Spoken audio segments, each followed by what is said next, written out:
Hi, I'm Edward Funk, and this is podcast number 83. The title is Loretta Young, the actress we've been talking about for a few months now, defends her communist friends. And this is kind of an interesting topic because she herself is very conservative, but she was, well, you'll find out. She was open minded enough to respect the views and thoughts of others. Okay, now a decade after Loretta left 20th Century Fox, Daryl Zanuck, who he was the head of the studio, and she had battled, uh, turned down a $2 million contract just because she didn't want to work with him anymore. Anyway, he's ready to make amends and offered Loretta the title role in Mother is a Freshman. It was a Technicolor comedy about a mother and daughter attending the same college and both falling in love with the English professor. Loretta recalls.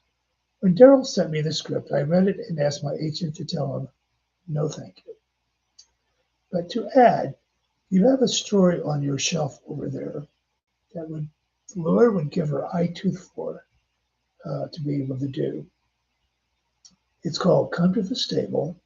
It was written by Claire Booth Luce, and Loretta had read it and thinks it's wonderful. Now, when Luce had written it, she pictured Irene Dunn as the older nun and Loretta as the younger nun. Loretta continues. It had been on the shelf for a couple of years, and Zanuck sent a message back to me and said, you're still trying to tell me how to run my studio. So we went back and forth, and finally Daryl said, okay, you can do Come to the Stable if you do Mother's a Freshman. Now, Loretta was 35 when she did Mother's a Freshman, and by this time in her career, she had done so many love scenes that she cautioned Van, do me a favor, don't hurt my teeth and don't hurt my neck. Concerned that Van was insecure and would feel the need to prove his masculinity. Now, in time, it'd be revealed that Van Johnson was gay. Come to the Stable was the story of two nuns. Let me back up about Van Johnson being gay. If you want to see something fun, just put down Van Johnson and David Letterman interview. And when it comes up, you'll see that Van Johnson was so totally out of control, and Letterman was so exasperated. It's fun. Van Johnson, David Letterman. Okay. Come to the Stable was the story of two nuns, one American who lived in France, and the other one a French woman. They come to America with the object of building a children's hospital. When Come to the Stable was in production, Loretta invited a friend of hers, Sister Mary Winifred, to serve as a technical advisor. Now, one day, Sister Mary Winifred, Loretta, Celeste Holm, who played the French nun, and four other actresses playing nuns, were having lunch together. Loretta recalled, there we were, like little blackbirds, sitting around this table, and a man came in. He's one of the writers at 20th. I can't stand him. Never could. Anyway, as he passed our table, he said, is this where you get none? Oh, the extras, just laughed. They thought it was the funniest thing they'd ever heard. I looked at Sister. She went right on eating as if she hadn't heard, but her face was red as a beet. As quietly as I could, I said to the writer, that's disgusting. Not everyone at this table is an actress. Oh, well, pardon me. It was said with such sarcasm, as much as you could muster. Then he strolled off. From then on, we decided to take our veils off before going to the commissary, just so people could tell the actress nuns from Sister Mary Winifred, as Sister was with us quite often. Now, it's not quite clear when the concept of the swear box was first introduced on the set of Loretta Young Pictures. Quite possibly, it was on Rachel and the Stranger. Now, Robert Mitchum remembered it being in place by then. The idea behind it was to minimize plastics often sputtered on a movie set.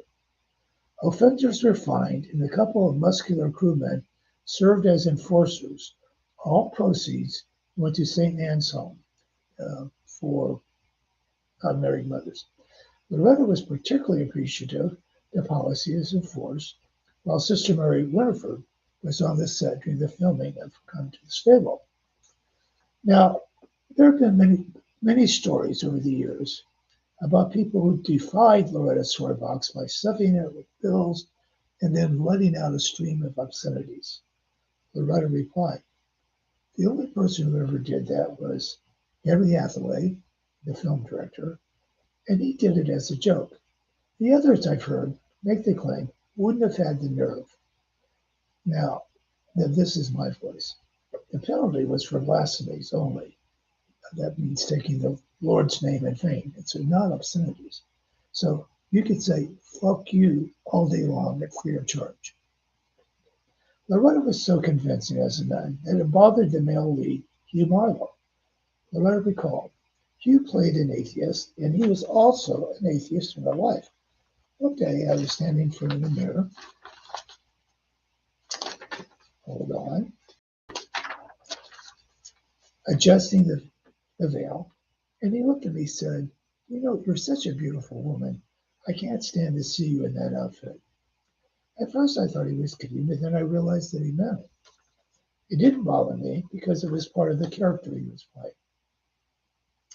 Now, Variety's review of Come to the Stable stated, "It is a drama of considerable charm in its devotion to the tenets of the Catholic Church. It has moments of poignancy, but often it skirts the bounds of entertainment in telling too pointedly the story of godliness and faith." Now, here's my voice. An interesting review. Do Hollywood movies trying to raise us ever receive that kind of rebuke? And to show how welcoming the picture message resonated with the public, Come to the Stable flourished at the box office, making it one of 20th Century Fox's biggest hits of the year. I think maybe its third biggest hits. Much bigger success than Mother as a Freshman, but was also successful. Okay. Now, Loretta celebrated her 36th birthday while she was filming Come to the Stable, and the company threw a surprise birthday party for her during the lunch hour. Loretta recalled, "Celeste Holmes said to me, 'Oh, I see your husband over there.' I said, 'Well, not my husband, not on the set.' She said, 'Well, I think so.' Then she said, 'Oh, I wasn't supposed to have said that. It was supposed to be a surprise.' I was very surprised that Tom was on the set. Wives and husbands just didn't come on the set to visit. But I think what really made me uneasy was knowing that Tom didn't have anything else that he was supposed to be doing." For some in post-war Hollywood, communism continued to hold a great appeal, and the devotees were eager to share their convictions. Even Loretta had found herself on the mailing list for the New Masses. She remembered asking Tom, "What is this paper, and where does it come from?" Tom said, "It's the communist newspaper, and half of your friends are communists." Looking back, Tom was right. The picture business was just, particularly among the writers. That didn't mean they weren't good writers and they were wonderful people, and some were my best friends. They just clung to their convictions as I cling to my religion. Was Loretta's friend, producer Dory Sherry, a communist? He was particularly important in Loretta's career because he produced The Farmer's Daughter, for which he won an Oscar, and then he produced Rachel and the Stranger, which was Arcade's biggest hit a year or two later. Okay, so back to Dory Sherry, and this is Loretta's voice. "The FBI went to know and questioned Loretta about him a number of times," Loretta recalled. "They asked, 'Well, has he ever said anything?' I said, 'Never,' and he hadn't. I'm afraid I shocked one of the FBI men when I volunteered. 'Well, if he is, then more of us out here should become ones because He's a marvelous man, a devoted husband and father, and a brilliant producer. Anyway, I hadn't seen Dory for a long time, and one night at a cocktail party at Van and Evie Johnson's, Dory and I were sitting on a sofa talking our heads off. All of a sudden, I heard myself saying, Dory, you have to give me a solid answer. The FBI has questioned me 2 or 3 times about you. Prove that you are not an active communist. And he looked at me and said, oh, for heaven's sake, Loretta, if I were a communist, would I hire George Murphy? He's an actor known for his conservative views and would later become a Republican senator from California. I said, well, I know. I asked the FBI the same question, and they said, well, George Murphy was already at MGM before Dory took over. And I said, well, would he hire me? And they said, well, you're the perfect clean skirt for him to hide behind in Hollywood. The more we talked, the more I wondered, and suddenly there was a heavy silence in the room. We were getting all the attention. Then I laughed and said, Dory, it really doesn't matter. It doesn't make one bit of difference as far as I'm concerned. Dory Sherry became MGM's chief of production in 1948 and paved the way for Loretta's next film, Key to the City. It would be a light comedy, and Loretta would be starring with the still reigning king of MGM, Clark Gable. So we're in for an interesting next podcast. So let's see you then. Thank you.